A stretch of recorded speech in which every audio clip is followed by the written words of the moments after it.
when did that start? I mean, your interest, say, for example, in whales and whale cognition. I don't know. A long time ago. Yeah. But again, the reason whales are interesting is because they're smart.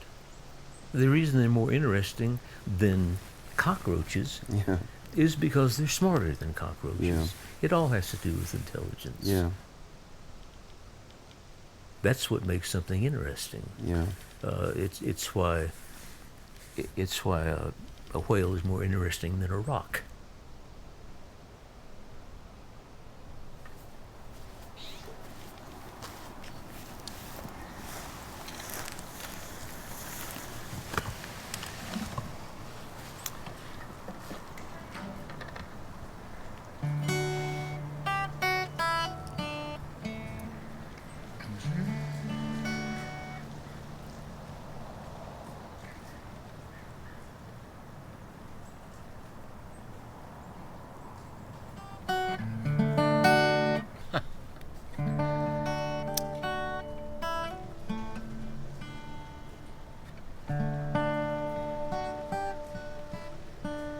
It's interesting that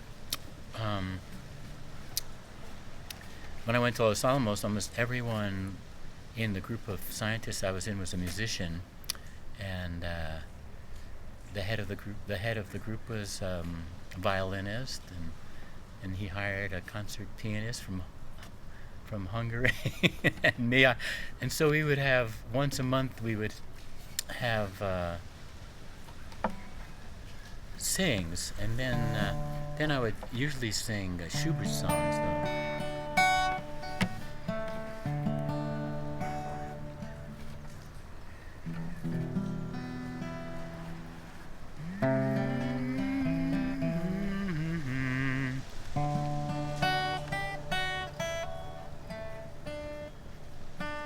I think I need to get the tuner for a second. Mm-hmm. Sure. Play, and the guitar goes out of tune. Goes Nina. Oh, nice.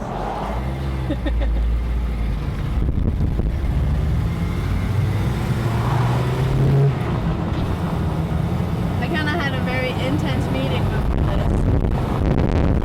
It's the problem when you have biologists and social scientists together. Some care about scientific facts and the other cares about how to manipulate humans. Or not manipulate.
No, that's a good way of putting it.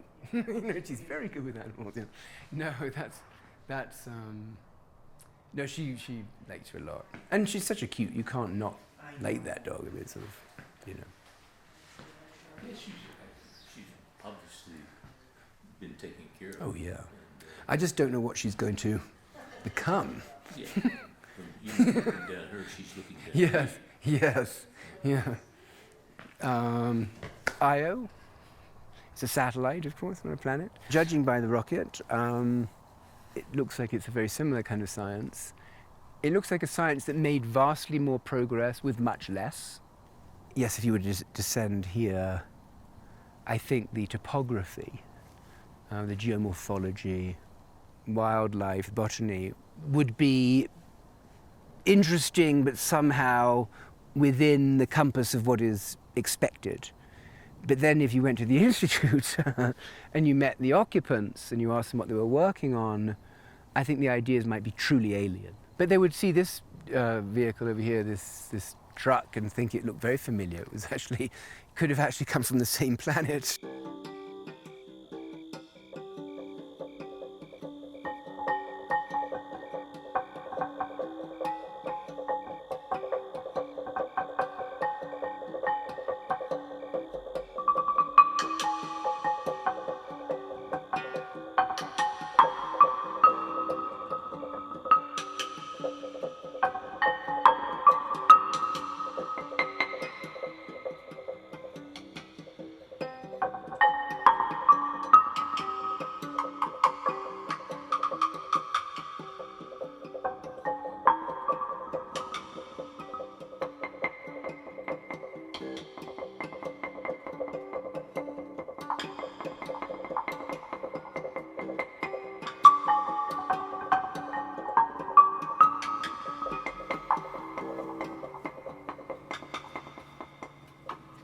Sunlight, snow, science.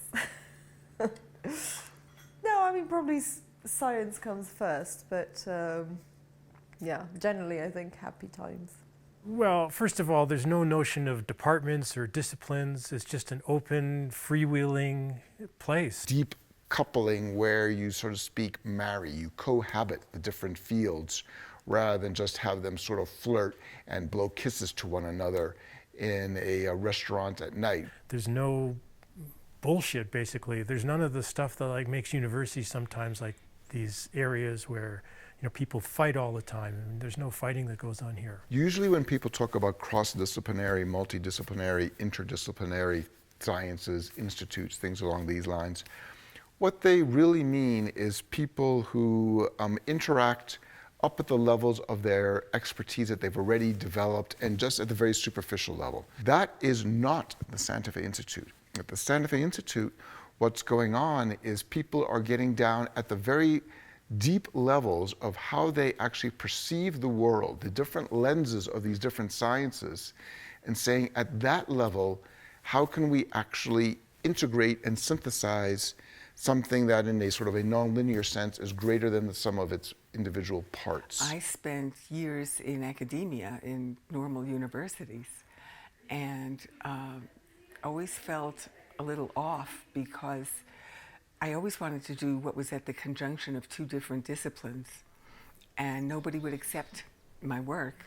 I don't know, maybe about 10 years ago, I was just happening to visit here and there was a postdoc here who really wanted to tell me about his work about the species abundance of mammals and like how it depends on the size of the mammals. So he described to me his phenomena, showed me some data, and I looked at it and I thought, geez, this looks really like I think I can do something with it.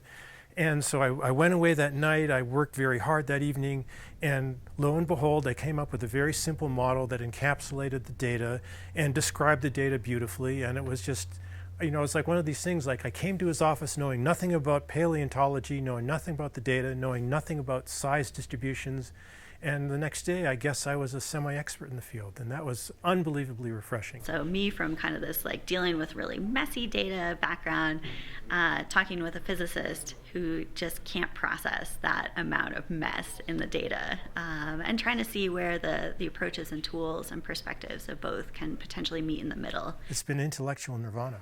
And it has been for me. It's been a real eye-opener for me. It's been terrific. Cormac McCarthy built all of this, had all of this built. So, it's really a beautiful thing. And he redid the entire library when we first got here. So he's done a lot. He builds things, he brings people in. It's almost entirely bottom-up and sort of self-selected and very little top-down.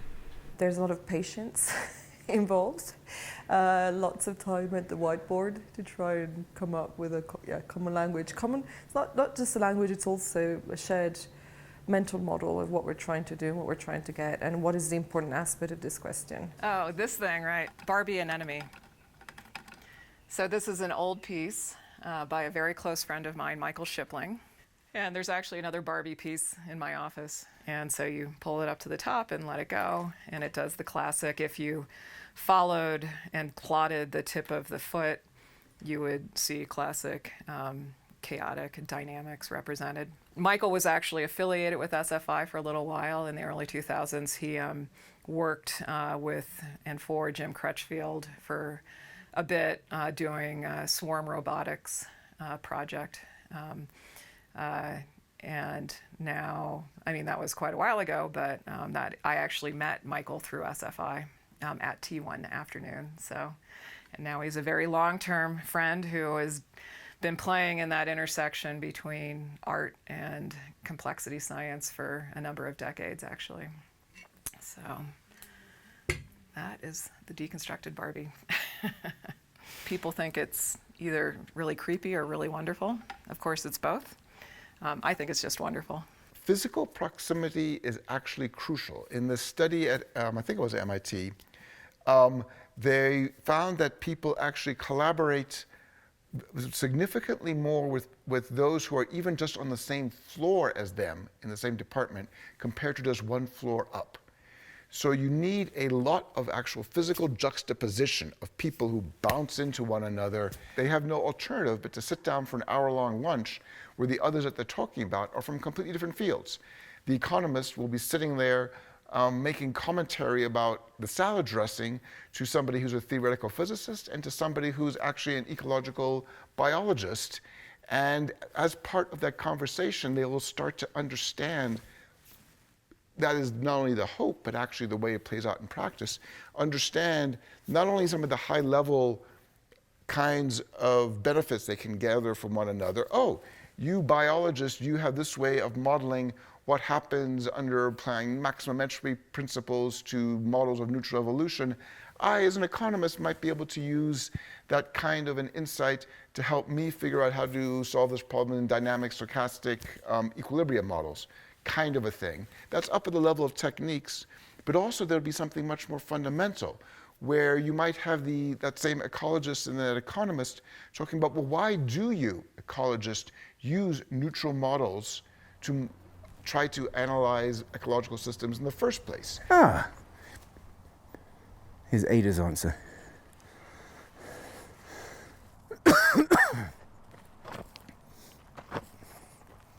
I'm going to clean this out.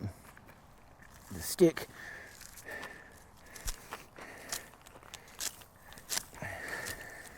There we go. All right, good job, Ada. What makes this landscape so attractive, by the way, is it's my favorite kinds of landscapes, sort of thermotectonic, because over there, the Jemez, that's Los Alamos. That's where the atom bomb was made. And that's young. It's all rhyolite. It's volcanic tufa. Whereas the mountains that we're on are much more ancient, sort of Cambrian era. So one way to describe SFI is as nuclear fallout from Los Alamos, a few errant radioactive particles. It was a moment of upset and turbulence and crisis. It brought together brilliant people who wouldn't otherwise have known each other. And they discovered that they all really enjoyed reading Thomas Mann, and they also enjoyed Ptolemy and Euclid, and that culture of mind that we siphoned off in the 1980s to build SFI.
guess the obvious reflex is, if you're here at the Institute, is you say complex systems, and then you start thinking, what the hell does that mean?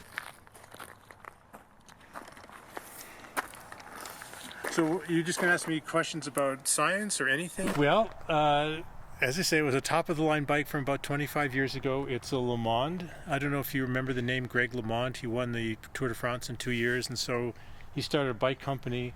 And in fact, when I first got this bike, you know, it has very beautiful written Le Monde over here, but it's covered in black tape because when I first got the bike, like the beautiful Le Monde almost said, "Steal me." So I covered it all up so it looked like a less stealable bike. Well, you know, in some sense I would call a bike a simple system rather than a complex system. I mean, it is complicated understanding when you lean over and you turn the wheel a little bit, like what is the torques acting on everything, what is angular momentum, and you know, if you want to ride your bicycle no hands, like what is the right geometry to make it as easy as possible to ride it no hands. So it's a beautiful mechanics problem involving angular momentum conservation and momentum conservation, energy conservation, but it's not what I call a complex system. Like there's not many interacting parts that give rise to emergent behavior that's disconnected from the microscopic interactions. Complicated has more of a sense of messy, whereas complex hides some hope that we'll find order in the thing. I don't know, that's my gut answer to that question. What do you think, Sid? Well, I gave was somewhat similar. Yeah. In fact, I gave a public lecture that just tried to, address this question. So in my talk, I had like a video showing hundreds of monkeys like overrunning a tourist region and stealing people's food and acting crazy. It was complete bedlam. So to try and understand like what was going on there is complicated because there's no overarching theme to what's happening. But if you show a flock of 100,000 starlings, and all they're doing is trying to avoid hitting each other and make some very simple adjustments to their path to avoid hitting each other, you get emerging from these hundreds of thousands of interactions a beautiful fluid flow pattern, beautiful organization of the flock. So that's what I would call complex, where emerging from many microscopic interactions is some overarching behavior. I have a personal definition of what complexity is. And that is, a complex system is always composed of many elements, and these elements interact with each other, typically through a network of interactions. And these elements can change over time, and how they change depends on these interactions. And that alone is not yet a complex system. That's what physics is doing. But if the interactions are also changing as a function of how the elements look like, then you have a complex system. So you have a chicken-egg problem of interactions change because the system is as it is now, and the elements change because of the interactions are in the way they are now.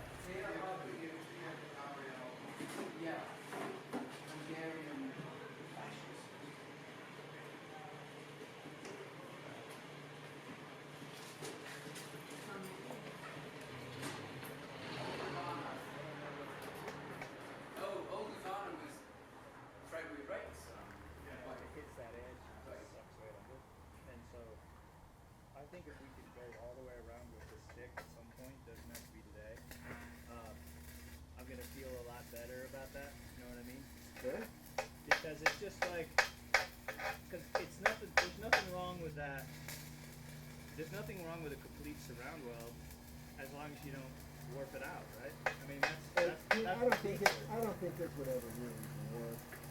I mean, you'd have to put so much heat on that thing. I would imagine. Yeah. I don't think we're going to do that in any of those positions, so.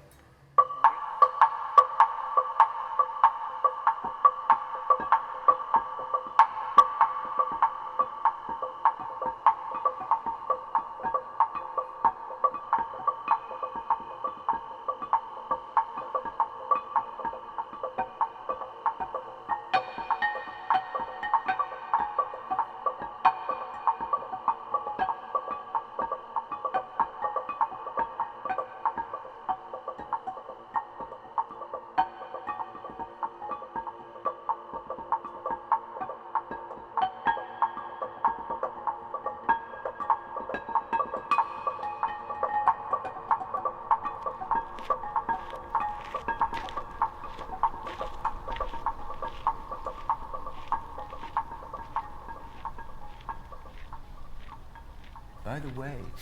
I watched quite an interesting series recently. Okay. That you would, sort of a western. It's quite dark. Called Godless. Has he seen Dennis that? told me something You know, about I that. think I want to look at that. Yeah, I mean, he'd it's very seen- inspired by your stuff.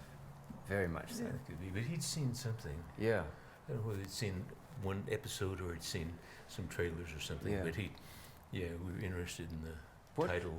I mean, you know, it's up and down, but there are some things in it that are, I mean, clearly influenced by Blood Meridian, no doubt about it. But it's good. Yeah. The only reason I think about it now is because you were talking about the judge and who would play the judge. Yeah. Well, the protagonist, the evil protagonist of this series, I forgot the name of the actor, but he's someone I normally associate with a comedic role. Okay. But he's so sinister in this. So what would be my wildest idea? I mean, maybe the one that's most known in the outside world is we did some work on basketball scoring statistics. And so it's just a very simple question. When you look at a basketball game and you see the teams going up and down the court and you're looking at the scoring of the game, it looks like the scoring is undergoing a random walk-like process, because sometimes one team is up, sometimes the other team is up, and the score difference is fluctuating as a function of time. So the question was, is this described by a random walk? And at least at the level that we could analyze the data, the answer is definitely yes. There's one project which I'm doing sort of back burner for a bit over a decade now. Simon Laplace, back in the 19th century, he very famously, in a moment of rapture, said, if you tell me sufficiently enough about the current state of the universe, I will be able to correctly predict what every possible future state of the universe would be. One can prove that his claim was wrong, that if he were to try to construct any such a being, we could actually then come up with a question concerning the future state of the universe that being, that demon, as he called it, would be making a mistake about when it tried to make that prediction. So for any such demon, we could then play devil's advocate, so to speak, and come up with a question about the future that the demon would fail at, even in a finite classical universe. Okay, one might say Laplace was wrong, but let's say that we have two demons and we're not requiring that we can ask anything of them, just a certain limited subset of questions that we can ask these demons concerning the nature of the universe that they might observe or predict or what have you. What happens then? The mathematics in that case says, okay, well, it's really kind of interesting. It could be, maybe, maybe not, depending on the questions that we require these demons to be able to answer. It could be that one of the demons is correct about every question that we can ask them. They always give the correct answer concerning this limited set of observations, predictions, and memories. But it is not possible for both of the demons to be correct in their answers to any of the questions that we pose to them separately. So very, very much tongue-in-cheek, one could view this as a monotheism theorem, that there could be one being who can predict, control, remember, observe everything in the limited set of questions that they might be able to be posed correctly. Bang, they are a god. But you can't have two. I think the wildest idea you could have is that all of the complexity of the incredibly diverse biological world collapses down to a couple simple rules.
And it's very typical of the Institute that there's a huge fluctuation, actually, in activity. If you'd come last week, it was bubbling with people all over. I think at the beginning of the week there were 2 working groups, but also last week there was a very large workshop of maybe 30 people, a very interesting subject, limits to understanding. A program might be something called, understanding. I mean, so which one of the first steps might be, sitting down and brainstorming, which we did a teeny bit of at the end, of a taxonomy of understanding, prediction, explanation, quantitative, etc. I mean, or qualitative, just words which come under this very broad heading, in order to then start using that as a point of departure for formulating at least what is it we're supposed to be discussing here? What is it? It's certainly not the first person you would have thought of, not even close. Yeah. And yet, okay, it's almost perfect. And so I was thinking, Have you seen any of the trailers of this film on Shakespeare? No. Yeah, it's coming out next week or something. Sort of a biographical movie? Yeah, it's supposed to be very good. I can't say the actor's name. Yeah. I had come from high energy physics, where quarks and gluons and dark matter and evolution of the universe and so on, where, if you like, the questions were pretty well defined. We knew what the questions were. Trying to answer them, or even formulate them in the mathematical framework of the theories, and then solving anything, is where all the time and energy went. I found when I moved into biology, and certainly more generally in complex systems, I've spent a huge amount of time trying to formulate the question. What the hell is the question that we're trying to answer? And in many cases, once that exercise had been gone through, and a real question evolved with the right concepts associated with it, solving it, in quotes, turned out to be not so hard. Because in formulating the question, one had already, in some way, solved it. It is kind of amazing that we can even communicate at all, given how our minds work differently, how our training's different, and everything else. Our DNA is different. So maybe that's the next study of the Sanity Institute. Why are people able to communicate? Or is that just a myth? And what does that mean for peace and harmony in the world? How do you reconcile the fact that we have been brought up differently, have different worldviews, different conceptualizations, different ways of thinking about things, and how do you reconcile that with everyone getting along? So, Gary Oldman. Oh, Gary Oldman. Oldman, yeah. Yeah, Gary Oldman.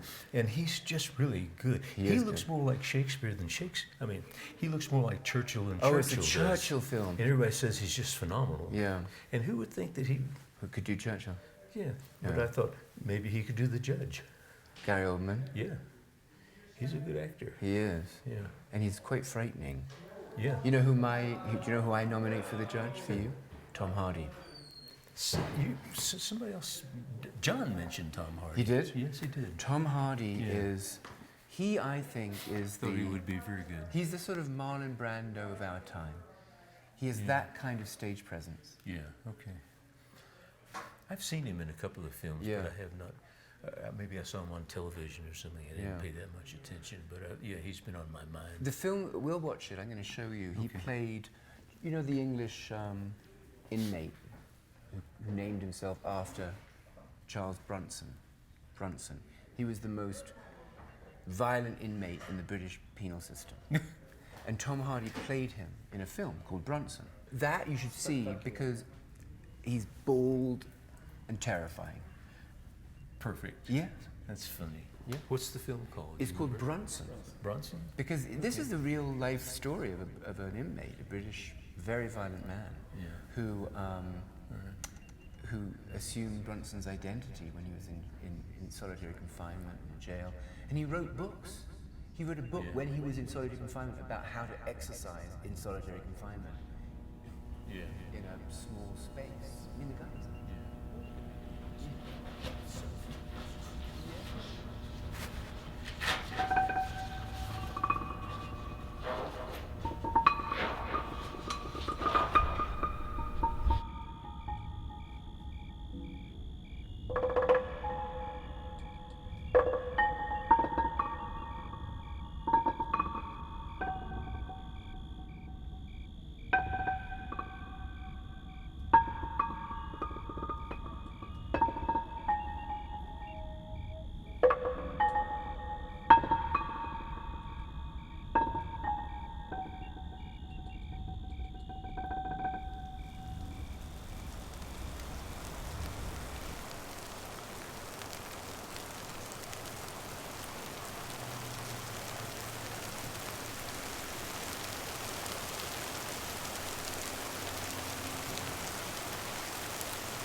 I can hide under monster. Oh, help, help!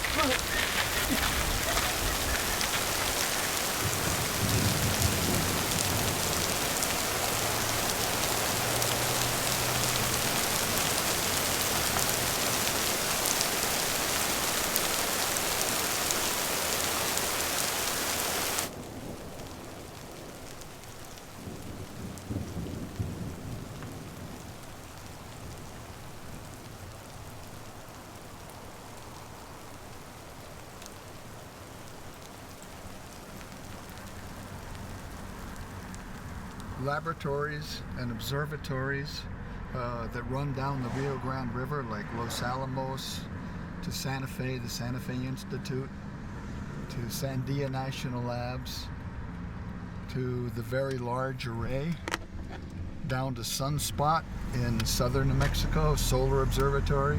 So you have this corridor following the Rio Grande of important laboratories. So yeah, so if you're from New Mexico and Santa Fe, you know the Santa Fe Institute by reputation. Although not too many people get here, it's a little difficult to get here. So a nice quiet day to be here. Labor Day.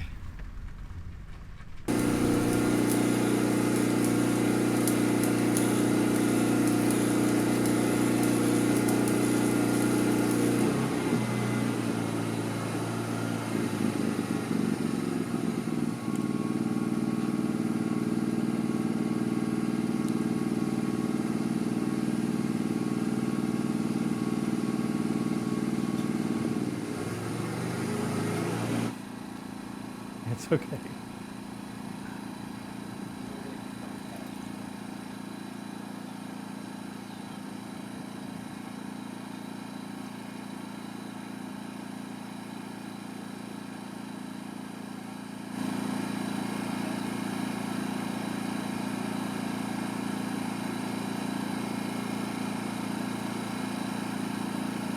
I would say maybe beauty is not really a unified concept, you know. So maybe beauty in science is not the same thing as beauty in art, or beauty in film maybe is not the same thing as beauty in music. But we call it with one word.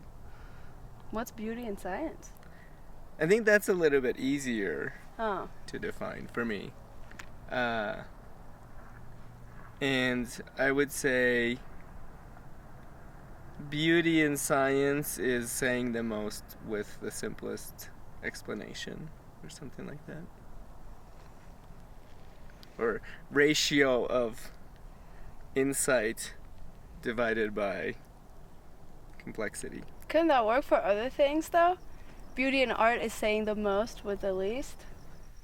In physics, over and over, we've found that often the most simple and beautiful theory turns out to be true. Now, whether that continues to hold in social systems, biological systems, I really don't know. I think that when you have, even when your data is very noisy and it's coming from some very complicated system, often the best algorithm for finding structure in that data is itself something simple and elegant and beautiful. I think that even when a system is complicated and noisy, we should still be looking for patterns in it which are simple and beautiful. Now, we should be trying to find such patterns. They may or may not be there, but it's what we should try first.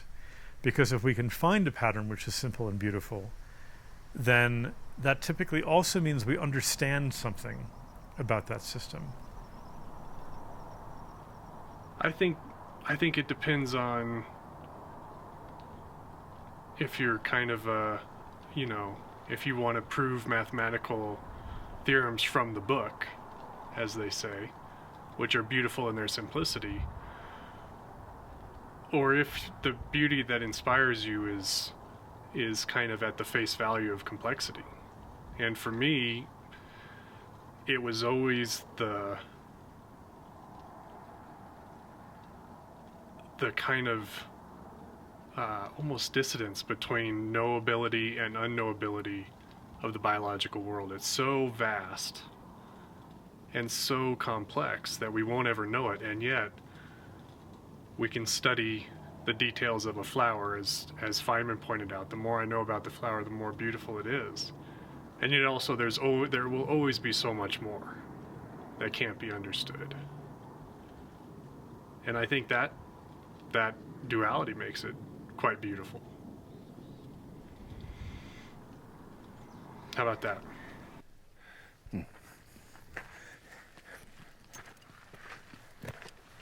Where are you? Don't jump off the edge of the mountain.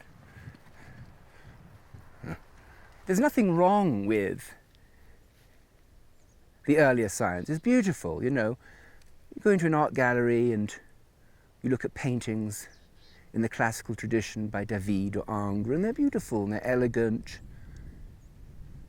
But you know, you step into the adjacent gallery and you kind of really admire those Pollocks, you know. And there's another kind of beauty in things that live balanced between the random and the regular. And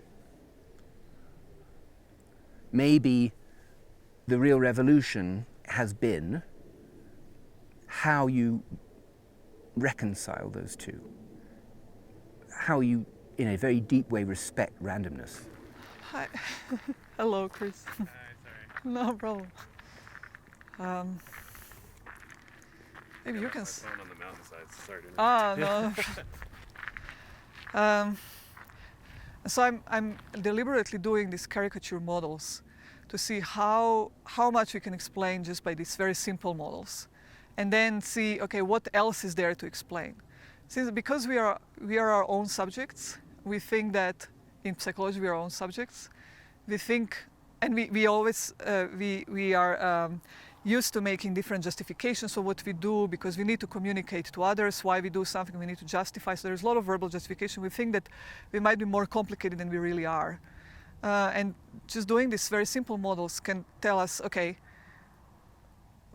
what amount of our social behavior we can explain just by that, and then what else needs to be explained by various other motivations, cognitive biases, and so on. And in all of my research, I see that, yes, we can explain quite a lot with very simple models. So maybe we are not so complicated as we seem, since that the apparent complexity is a product of these interactions of us and you and people around us and the environment around us. And that comes up a lot. I'm more of a social scientist, so here is very interesting because people are trying to find simple equations to explain human behavior, and I want to add a lot of different things to it, and so I kind of my research usually goes against beauty and trying to see really how humans work in a complicated and messy and kind of unbeautiful way. But I do enjoy that SFI tries to go a little bit for the beautiful. I also don't want to say that beauty is not connected with truth, because oftentimes very simple things, the fact that we can explain a lot using a simple argument is almost indicative that we're on the right path, but not always. To use a really simple example, if you have a model with many, many, many parameters, you can fit anything, but the fact that you had to use so many parameters to do it is indicative that you probably have the wrong model. Yeah, but that's how things work, though. What do you mean that they have? That you have many, many parameters. So I think of 1960s Cadillac, okay? Cadillac car with sculpted fins, that extra contour. I like that, okay? But that extra contour is kind of hard to get to, you know? Beauty can be hard to get to. So I love beauty. I love the symmetry of a petri dish full of fungus and microbes, and the color.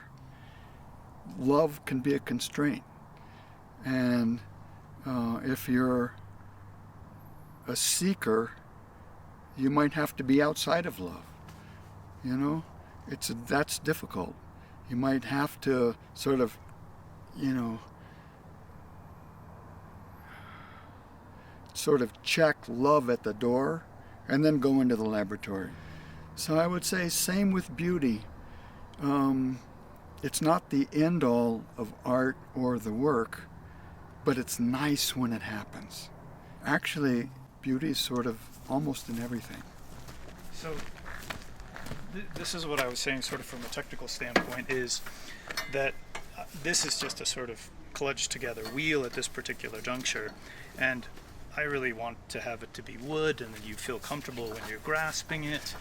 The counterweights, they're just heavy, right? And we just stuck them on, and we just have plates, and they really should be, and what we're going to try to do is get a steel bar and cast lead inside so that you can't really perceive how heavy the object is. It just kind of looks simple, and you know, lead has a different weight than steel relative to its density, and if we can melt lead in these tubes, we're going to have a much more interesting, wow, wait, how does that, what, you know, there's a kind of sense of mystery about simplicity that I really love.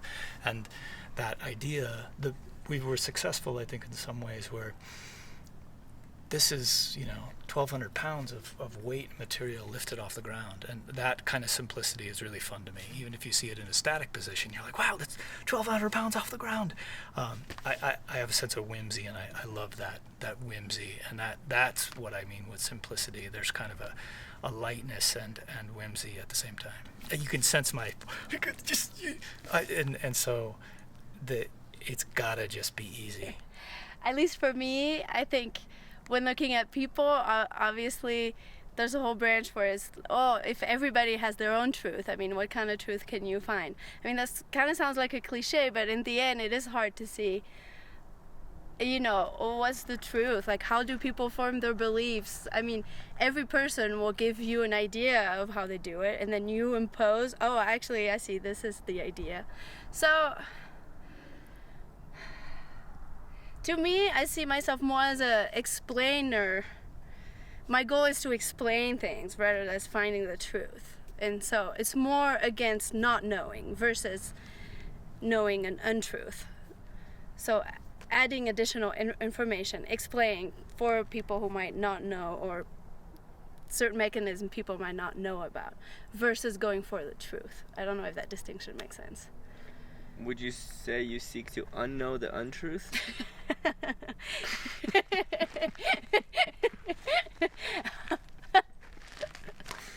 Yeah. For me, I think I'm largely driven by aesthetic considerations. Well, I still think it's worth the time.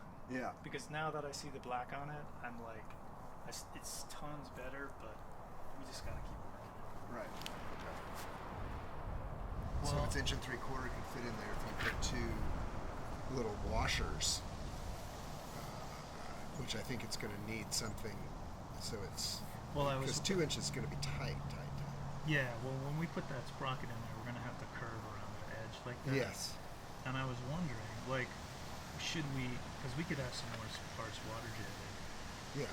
Like, because it would be nice if it felt like it was totally tucked into the space of the fin. Yes. You know what I mean? Like, if we had the leg, when we put it up here,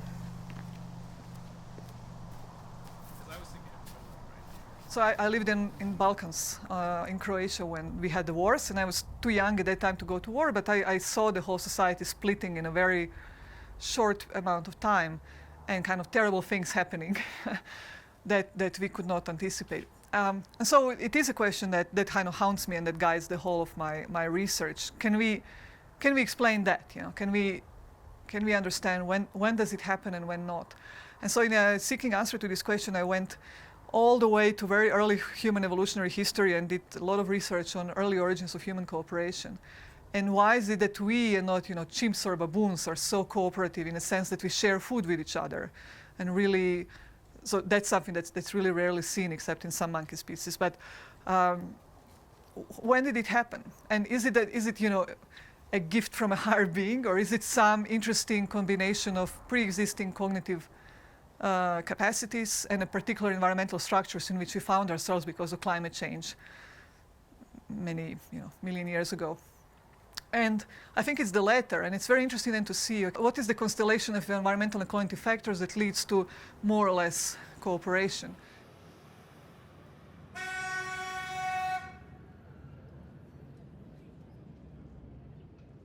It's interesting, by the way, one of the sad things, of course, is that, and we should capture this on camera, is that the Institute didn't start here. The Institute started in a bloody nunnery. Yeah, and then it went to a bunch of office buildings where we were for a year or so. I mean, I think we should go and stand in front of that. We were kicked out by the nuns. Yeah, because I think the early project there was on the origin of life, and they said, I think that's a solved problem. Yeah, we've known that for a long time. Yeah, I think his name is God. Yeah, I think we know the answer to that one.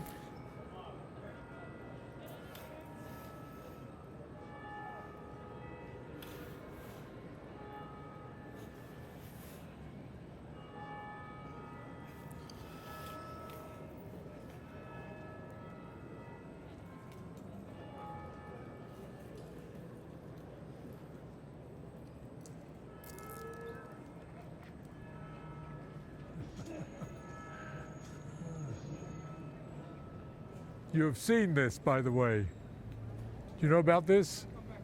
Oh, this is interesting of itself, about cultural changes.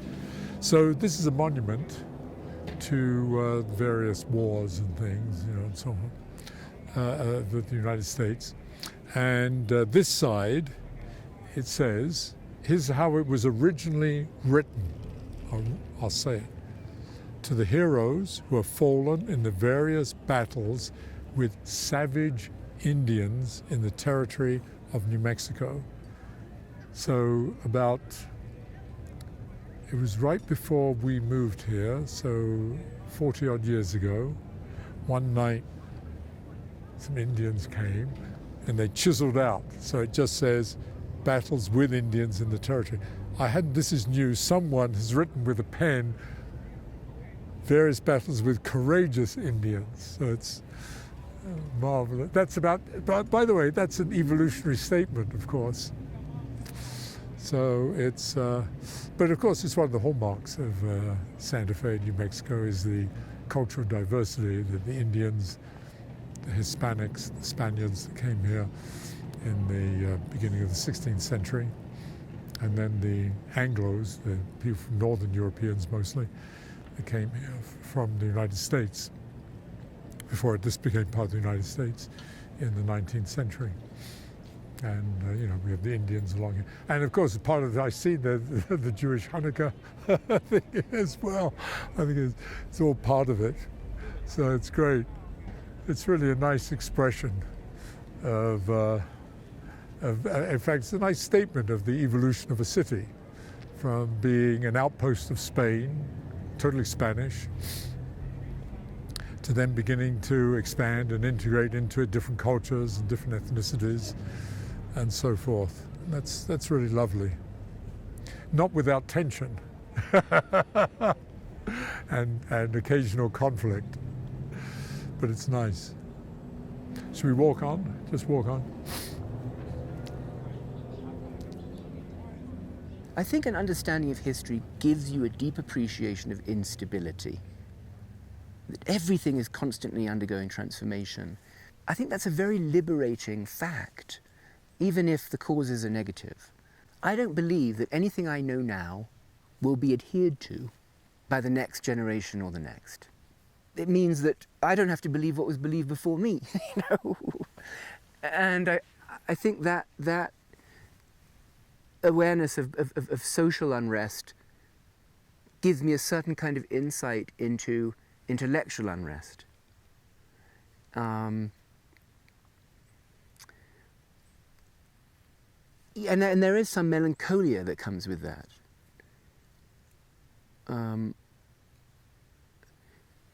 I don't think it's an accident that immigrants often become such interesting scholars. I don't think it's an accident. I think there's something about moving, physically moving, that is related to mentally moving. And once you settle, you become a kind of polyp, like a mollusk or a crab. And you can't be dislodged, and you become too attached. I don't know, it's a very good point. I mean, I feel very fortunate. I'm not complacent intellectually at all. And I'm very lucky because we have a community that doesn't have all of those permanences, in our places, I don't want to talk about it too much, but there's no tenure, there's none of that stuff that promotes permanence. So I'm constantly challenged, and we're a very disrespectful environment in a very good way. And so in that respect, I feel intellectually constantly uncomfortable and uncertain. In my life, I don't know, perhaps I'm more comfortable than I should be.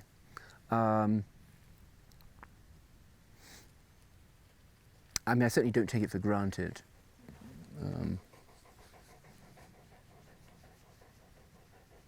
Difficult, I don't know, these are hard questions.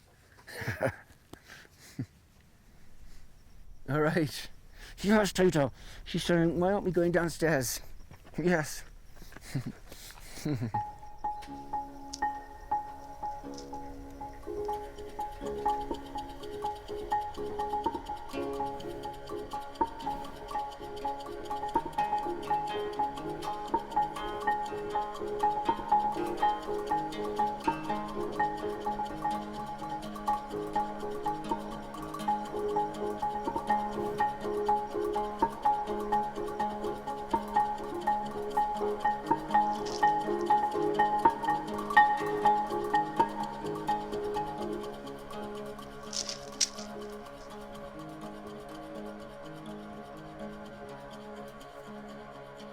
Yeah, couldn't fly out yesterday.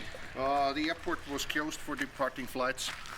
That gave me a chance to visit friends in town who just came in on the weekend. Huh? What did she make? Green chili stew. Yes. Yes. Their own homegrown. Of course.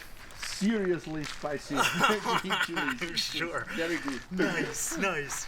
Good. So you got last night, and you got a homemade New Mexican meal. Yep. Fantastic. When I was first invited here, almost 20 years ago, I was working on a problem of river networks, which completely failed. Completely failed. It was a failure. And but I was invited again, even though I really failed. And again and again and again.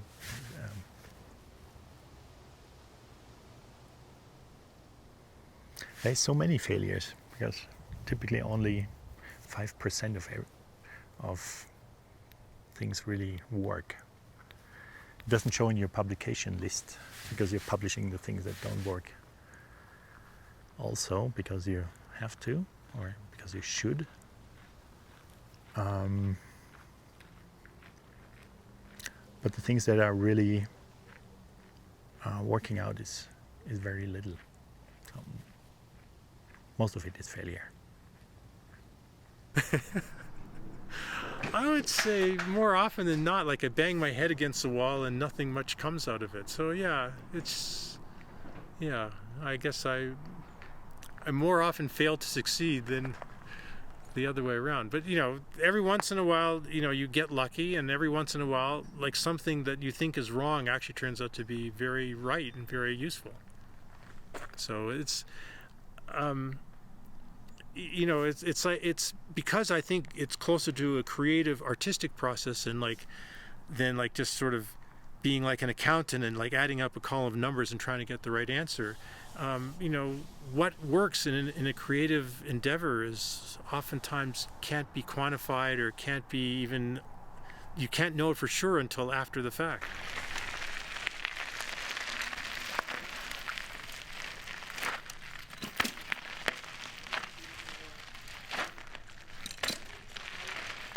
In some sense, I think like physics is the easiest of sciences in the sense that when you have some kind of a physical system and you subject it to some conditions, you'll be predictive what happens to it once you understand the system. Whereas with people, like they always continue to surprise you. And so understanding things like how people make decisions, what is human consciousness, how society is evolving, like that just seems unpredictable. It's beyond my comprehension at this stage to think that we will ever understand that in some really clean way. Because we don't have answers yet to many of these complex social problems, that makes it all the more interesting to me. That means that we have stuff to do. Recently I was at a conference where a physicist said, well, we can explain all the forces in this room and we can calculate everything what is happening here. I was like, oh my God, that's so, poor you. I mean, you solved everything. What can you do next? For me, it's so interesting because we don't know anything. I mean, social science is social scientists disagree about almost any topic. We are maybe where physicists were many hundreds of years ago.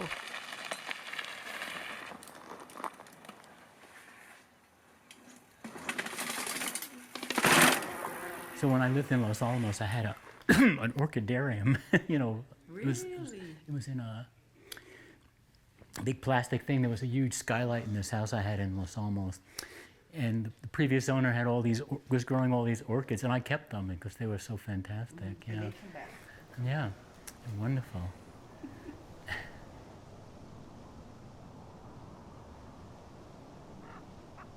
If we think me is real, that only leads to suffering. So that's the message of the Buddha.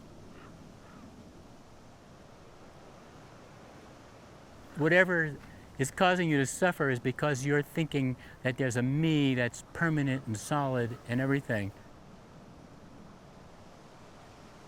It should just be your internal joy in creating. You looked at the world and said, oh, why is the sky blue? And then you figured it out, the scattering of light off the clouds, and you wrote down the equation. And you got great satisfaction about understanding a little bit of how nature works. This was a real issue when I was younger and I was a singer. Singing is very personal. You want everyone to love your singing. You want to become a famous singer. Rather than, I really love singing. The meditation training I have has made it much easier not to have the me get involved in what I do and just enjoy things for their own sake. And so that's been really helpful. So we had invented a new way of understanding what happens in particle physics when the interactions get very, very strong. We figured out how to solve the equations, and we just started getting results doing this. And then we had a bit of bad luck. Just at that exactly the same time, Ken Wilson had invented what's called lattice field theory, how to put a field theory on a computer. And so people could now look at that, answer that question numerically, not analytically, which was what we were trying to do. And the first calculations, so this was in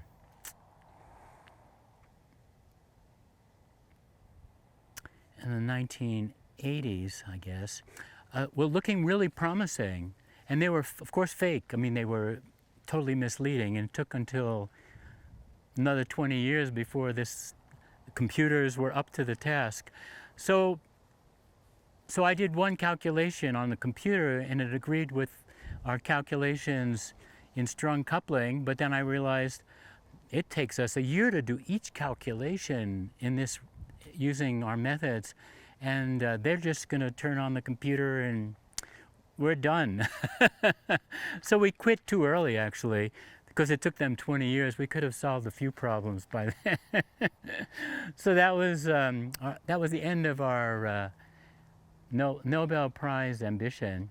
And of course, because I was working so hard, thinking we were all going to Stockholm, my wife ran off with another person. All these crazy things happened. Usually I'm very quiet about these things.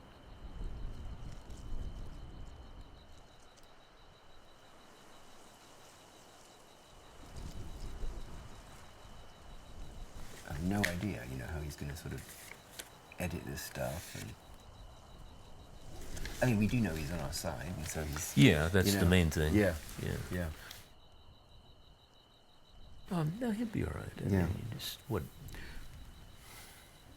I mean, he's the audience. Yeah.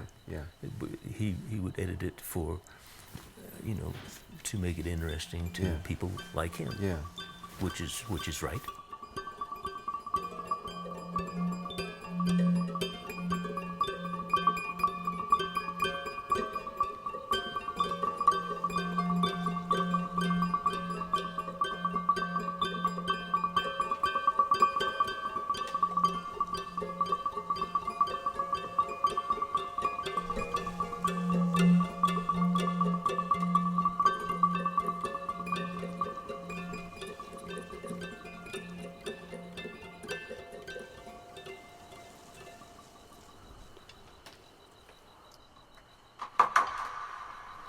Okay, so the first thing that I do when I get here is set up my computer to check my cameras.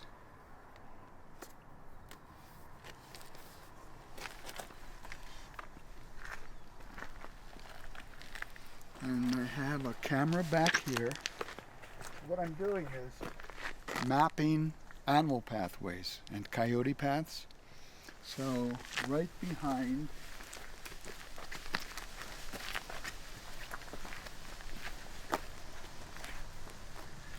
I have this little what's known as a jackalope. Okay, so I see that I haven't been here in a few days, and so it's rained hard, so I've got to fluff this guy up a little bit.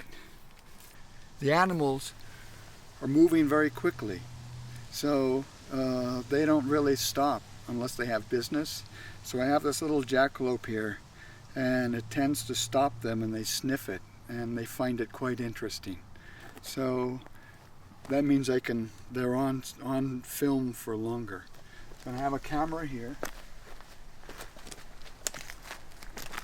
Take the smart card out, and then we'll check it.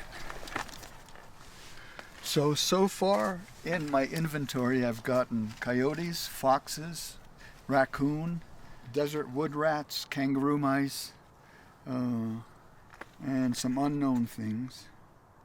But we're deep in the woods, so I'm anticipating mountain lions at some point, and a possible bear has been seen recently.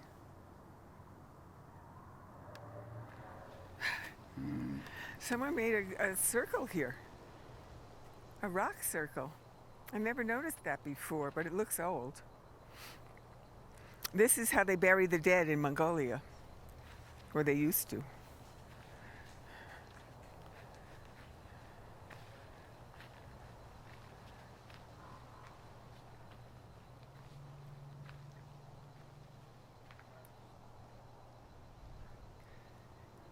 Can zip right through. Who's designing this?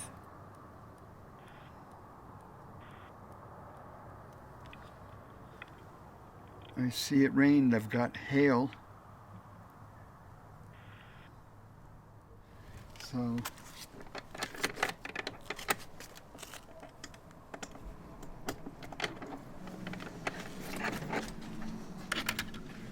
well, it's a little dim, but I like it dim. It helps me concentrate.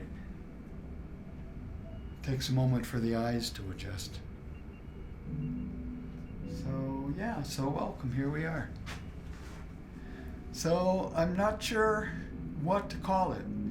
Sometimes in my privately I think, okay, this is the bunker, lab, and dream hole. That could be a title. But it's the extrapolating room.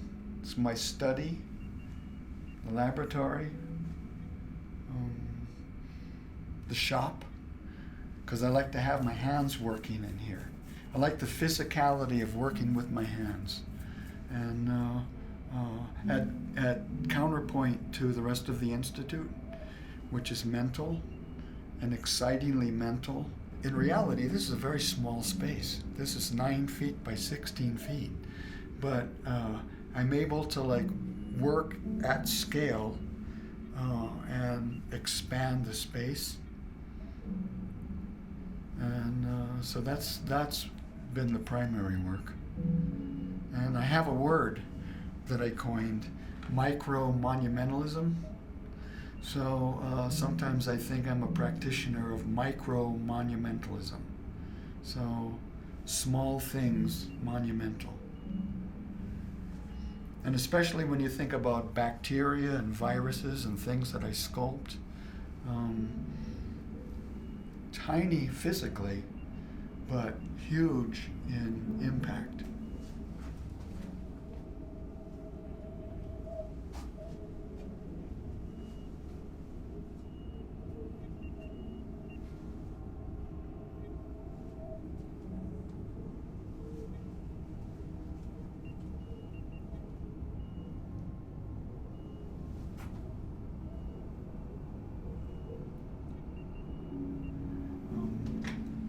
Here's one thing. Here would be a theme, or a question in the lab today, okay? Question in the lab today. If indeed, as Louis Pasteur suggested, chance favors the prepared mind, well, then how does one go about preparing one's mind? So, chance flavors the repaired mind. That's poetry. That's fun. So fun is a very important component of all this work here. Good feeling, that's where the revolution is. So that sort of brings me to gum, thinker's gum. These tools, can there be tools for enhanced thinking? Of course, coffee is. You know, the world drinks coffee. We think a little sharper. Can there be coffee helper to sustain illumination? This phonography moment brought to you by Thinker's Gum. Custom-made, research grade, fortified with stamina. Artist choice, thinker's choice, sumptuous yet practical. Thinker's Gum.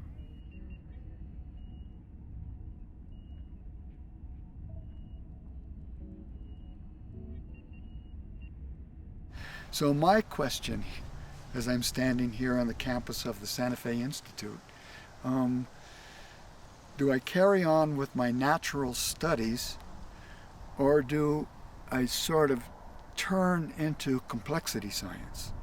Okay? So that's an ongoing question that I have. If I turned into complexity science, then I would be, part of the program here, because it's complexity science. That's wonderful. It's the edge of complexity science. But as we mentioned before, is beauty a constraint? Is love a constraint? Is complexity a constraint? Can I just do my work openly? Or like Bob Dylan says, love minus zero, no limits. Can I just be in no limits here?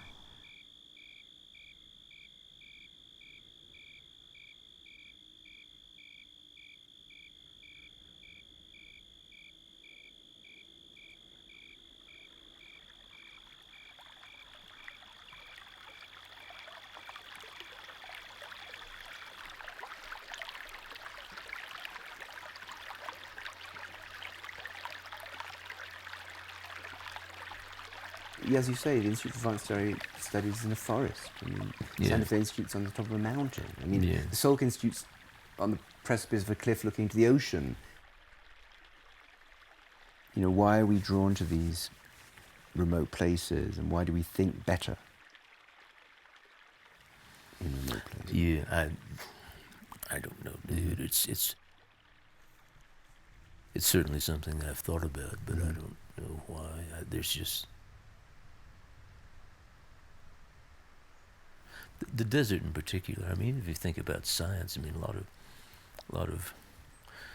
lot of mathematics originated in the Mideast.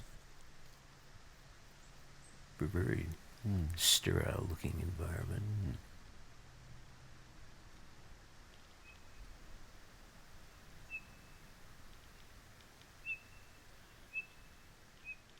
You can often think of doing research and doing science as playing a game, a very sophisticated game, and trying to understand the rules and so on. And I think writing these equations and using mathematics is somehow more than a game, it's deeper than a game. You could argue if there were Jeremiah and Ezekiel, etc., alive today, they would be scientists. That's who they'd be, because they were trying to understand the way things work and the meaning of life and what is the universe. So that's what they would be doing. And, that's one way of looking at it. So in that way, I suppose I could consider myself as a descendant of the Old Testament prophets. Just another one, not a prophet, that's really raising myself, but a very minor, diddly version of that, and maybe. But I think that's what's attracted so many people to science, I think, is that it's one of the few places where there are a corner of the universe you can deal with where you can get answers. And so much else seems to be hidden or mysterious. And the great quest, in a way, is how far you can push that, in a way. I think that's, after all, we've only been doing it for such a short period of time.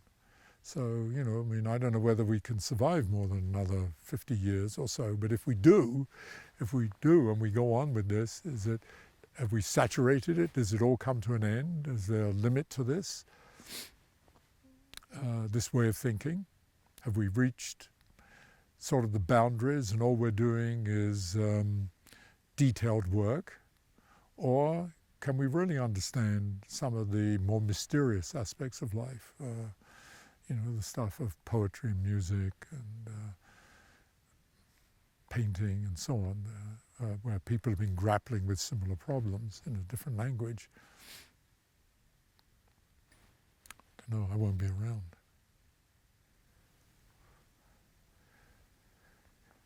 People think I'm a complete idiot when they hear all this, my armchair philosophizing.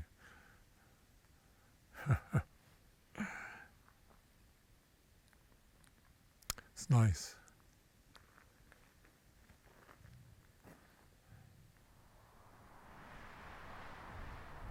I like to think, I don't know if it's true, but I like to think that somehow having all of this gets reflected in opening up my mind. I don't know if that's actually true, but that's definitely kind of my own emotional reaction to it. And I suspect there are others like me, there certainly are, and others that, it's just completely irrelevant. I remember when I came to this country and people were, University of California, Berkeley was a place that was attracting a lot of people. And a lot of people were very sarcastic about it, saying, they're going to go there and it's so beautiful, the weather's so nice, and so that no one will ever do anything because all they'll be doing is sitting around sort of relaxing and enjoying themselves, which kind of, my counter to that, at least to myself, was, yeah, but you could have said that about all those Greeks. I mean, my God, how beautiful it is to be on some of those Greek islands, or, around Athens, maybe, back in, 2,500 years ago. And look what they accomplished. SFI.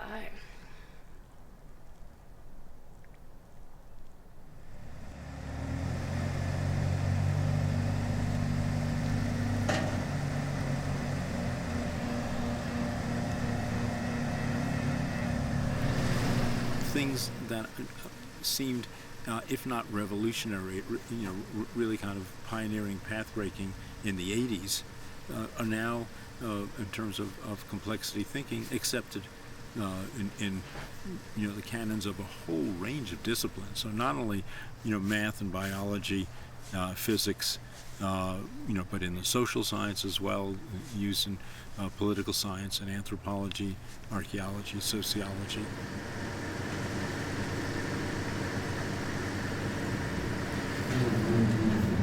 How are we doing? It just swung out. It swung out a little bit. Yeah. When people do lots of due diligence and hard background work and so on, and then they undertake and are totally surprised by the results, that tells you that their modeling, most likely was static, was linear, was closed, and I think people are realizing that, as you take an action, the system changes. Because of the growth and scale, the impact of the Institute has really developed and grown.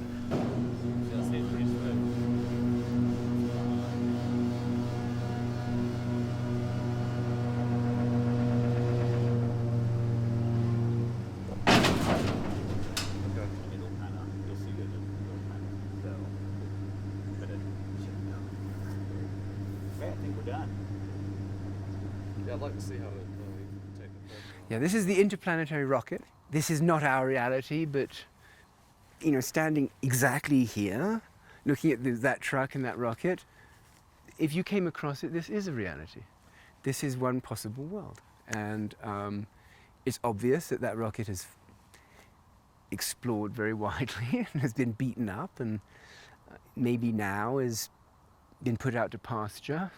And it's come to the end of its productive life, but it's obviously seen a great deal. When I tell people, I say a scientist wet dreams, because it's kind of... it's like the ideal that people have of what being a scientist and being in a scientist community is. And you're in this beautiful place surrounded by very prominent scholars and walking around, having tea, drawing on the boards. And it's sad, actually. And because if you look at the truck and the state it's in, you can sort of imagine it new and shiny. You can imagine when it was still full of possibility, and now it looks as if it was abandoned. To me now, it's a very interesting place, and it's to me it seems like it's in a transitional period, which is why it's interesting. I think it's trying to figure out its own identity. It started, and kind of the way it became first fixed in my mind is this very almost mystical, cult-like place where they were inventing this new science that was going to revolutionize the world, and that was in a way how it was popularized. And I think that can only last for so long, and I think it's already changed the tone quite a bit from that, but it's trying to figure out what it is. It's really unlike any other scientific institution that I know. I mean, of course, every single one is different, but especially SFI, I think, is very different from other ones. And it kind of rode the first wave, and it's trying to see what it can be, you know, whether it's gonna be, I think it was really at the forefront of a certain important intellectual development in the 90s and maybe early 2000s, and it's trying to see if it can again have some sort of role like that, and if so, what it could be. But it's an artwork. It's sort of slightly dystopian and utopian at the same time. It's a child's fantasy of the future is what it is. And then the danger is also is that we're in the middle of nowhere in New Mexico, and maybe it just kind of fades away or something. So it's interesting for that. It's not, you know, it doesn't, when you're at a big university or something, you don't think it's much more undefined, I think, which I like, but also precarious a little bit. Which makes it more exciting to be part of. Yeah. Like, it's like, who knows what will happen next, so I'm really treasuring these moments here. Of like, just like a bunch of very smart and weird people together. Will SFI survive us? It's unknown. Will SFI survive the monster?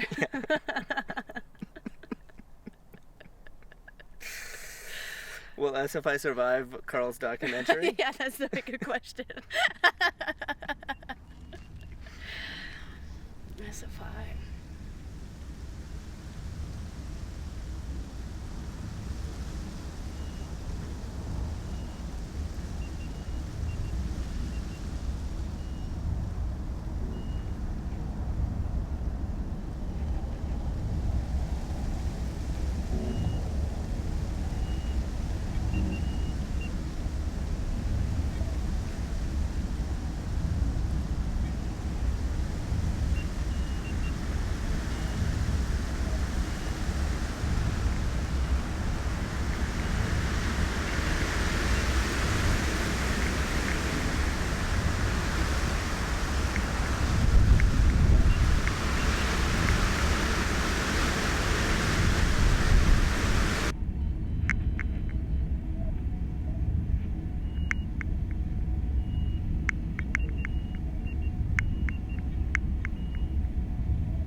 This is Thinker's Gum.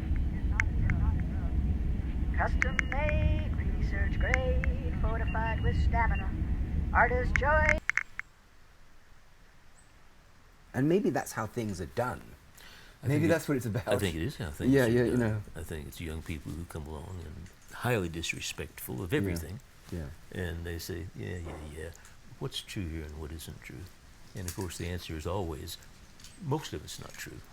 So it does have implications, though, for, you know, here, you know, who you attract. On the one hand, those are the ones who are building the next thing, but they're impossible to be around. So it's like, how do you balance it? How do you, I don't know. Yeah. It's good. Thank you. Look, chocolates. Thank you very much. They don't have. They're not some kind of Leipzig worm.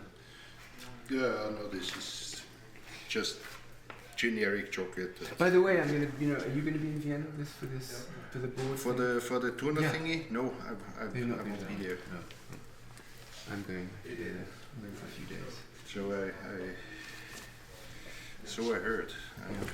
I will be in Leipzig in that week. I mean, I have See you later. That was fun. I have a little bit of crazy travel in the next couple of months. So I'm in Israel for a week in second week of October, and I'm in Brazil almost all of November. Down in your usual place? In Rio, in Brasilia, and in Salvador. Unpleasant.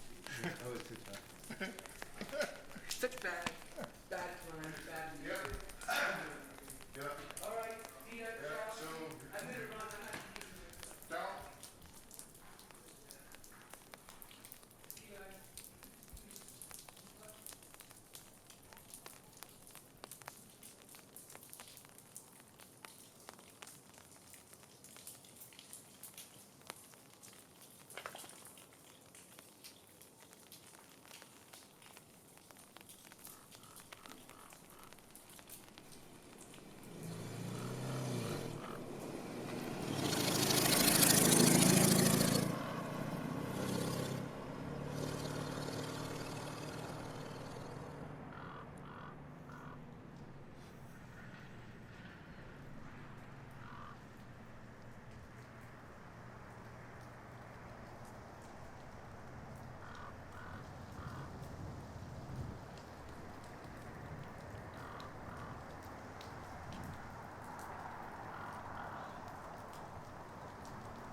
See how far off it is.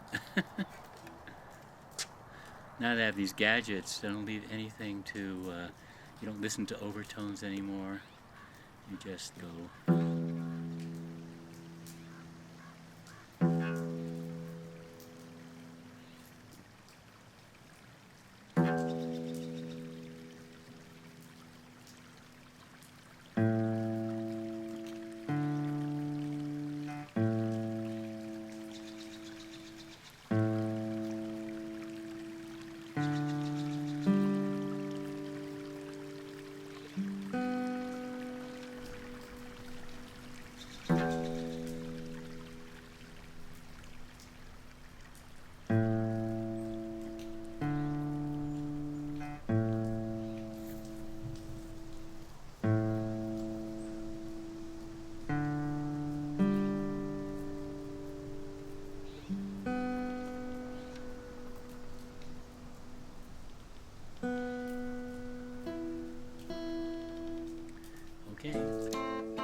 Was suchst du, Mädel, was hast du verloren?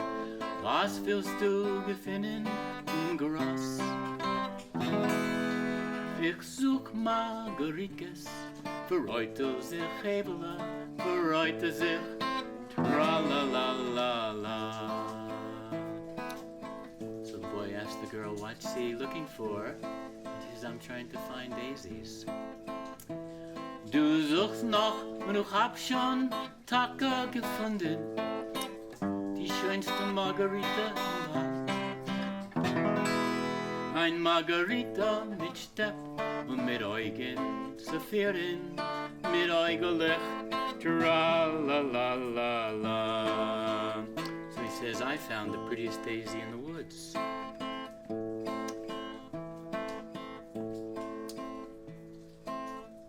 Nein, ich hab schon Margaritas, ich hab sich vergessen.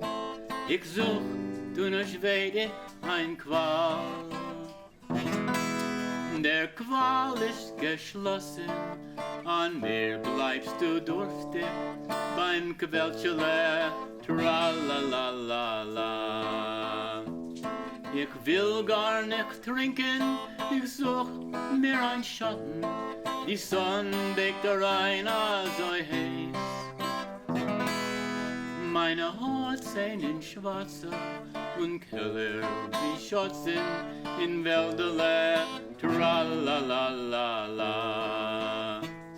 Oh, los mich, mein Tornisch, die Mama sagt mir Tornisch. Mein Mama ist alt und us Beis. Wo Mama, wo Os Mama, du seinen nor Bäume, neu Bäumelech, tra-la-la-la-la. She's worried that her mother's gonna see her, but he says there's only trees here. Men seht keine, seht nicht, men hört keine, hört nicht. Das Wellen ist blind und gedicht. Umarme, sitze, du sitzt, ich bin ruhig, ist kuchig, nur tra-la-la-la-la. Du liebst mich, ich lieb dich, du schämst dich, ich schäm mich. Oh, lieb mich und schäm dich und schwei. Und sie bist es mischen, sich pechschwarze Kreinen mit goldene Tra-la-la-la-la. Die Sonne ist vergangen, der Bacher verschwinden und Hebeles ist noch im Wald. Sie guckt von der Weidens und Mürbe verhummelt das Liedle Tra-la-la-la-la. It's kind of a poignant song.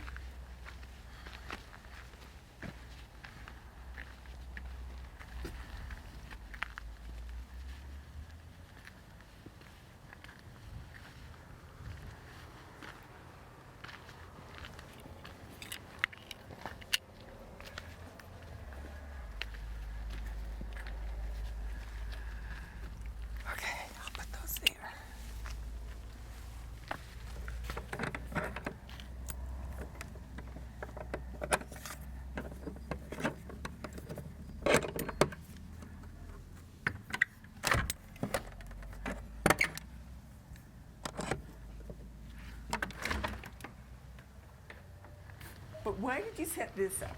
What is this for?